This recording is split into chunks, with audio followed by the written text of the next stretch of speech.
مثل سالهای گذشته لایق زیارت اربعین شما نشدم و حسرتش تا سال آینده به دلم میماند.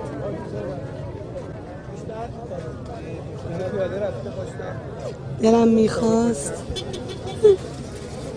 فقط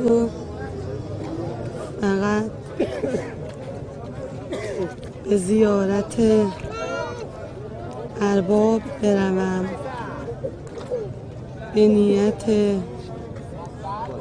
ظهور فرج، ولی امسال نیز ناکام ماندم. با تشکر از شما آقای خوبم که لااقل 800 کیلومتر از لحاظ مرزی مرا به نزدیکتر خواندی. شما هر حرفی دارین الان دیگه خیلی خسته هم هستین؟